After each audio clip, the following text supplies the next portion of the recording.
Hi friends, स्वागत है आप सभी का हमारे यूट्यूब चैनल वीरूटेज में।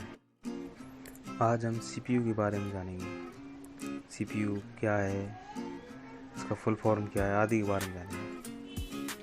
तो शुरू करते हैं। सीपीयू का पूरा नाम सेंट्रल प्रोसेसिंग यूनिट है। इसे प्रोसेसर और माइक्रो प्रोसेसर भी कहा जाता है। यह पीसी से जुड़े विभिन्न उपकरणों को नियंत्रित करता है। यह कंप्यूटर के सारे कार्यों को नियंत्रित करता है तथा कंप्यूटर के सारे भागों जैसे इनपुट, आउटपुट डिवाइसेस, प्रोसेस इत्यादि की सारी गतिविधियों के बीच तालमेल बैठाता है। सीपीयू को कंप्यूटर का दिमाग भी कहा जाता है। कंप्यूटर की संरचना में सेंट्रल प्रोसेसिंग यूनिट केंद्र में रहता है और ये इनपुट डिवाइस द्वारा दिए गए निर्देशों कंप्यूटर में इंटर किया जाता है। इसके बाद central processing unit data process करता है और आपको आउटपुट डेटा देता है। डेटा को प्रोसेस करने में यह अपने दो भागों की मदद लेता है, अर्थमेटिक लॉजिक यूनिट और कंट्रोल यूनिट। प्रोसेसिंग से पहले प्राइमरी मेमोरी में जो डेटा होता है और जो निर्देश होते हैं वह अर्थमेटिक लॉजिक यूनिट में ट्रांसफ़र हो जाते हैं और वहाँ उनकी प्रोसेसिंग का कार्य होता है। अर्थमेटिक लॉजिक यूनिट से जो परिणाम मिलते हैं उनको प्राइमरी मेमोरी में ट्रांसफ़र कर दिया जाता है और प्रोसेसिंग समाप्त होने के बाद प्राइमरी मेमोरी में जो डेटा बचता है या अंतिम परिणाम बचते हैं वह एक आउटपुट डिवाइस के माध्यम से आप तक पहुंचा दिए जाते हैं।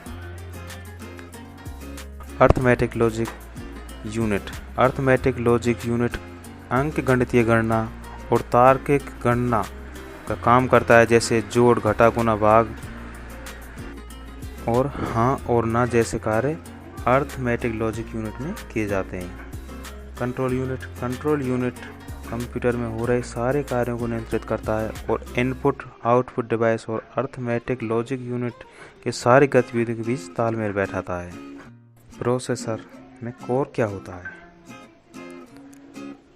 कोर सीपीयू यानी प्रोसेसर के अंदर लगी एक गणना करने वाली यूनिट या चिप होती है। एक कोर वाले को सिंगल कोर प्रोसेसर कहते हैं और प्रोसेसर की शक्ति गीगाहर्ट्ज़ पर निर्भर करती है, यानी जो प्रोसेसर जितने ज़्यादा गीगाहर्ट्ज़ का होगा उतनी ही तेज़ी से गणना करेगा। कोर के कई भाग होते हैं जिनमें जैसे कि single core, dual core, quad core, octa core आदि होते हैं। सिंगल कोर प्रोसेसर पर ज़्यादा लोड पड़ते ही वो कंप्यूटर सिस्टम हैंग होने लग जाता है। इसलिए इसकी क्षमता बढ़ाने के लिए प्रोसेसर में अतिरिक्त कोर लगाए जाते हैं। इनकी संख्या के आधार पर ही प्रोसेसर के नाम जाने जाते हैं, जैसे कि dual core processor, quad core processor, hexa core processor, octa core processor, Deka core processor आदि।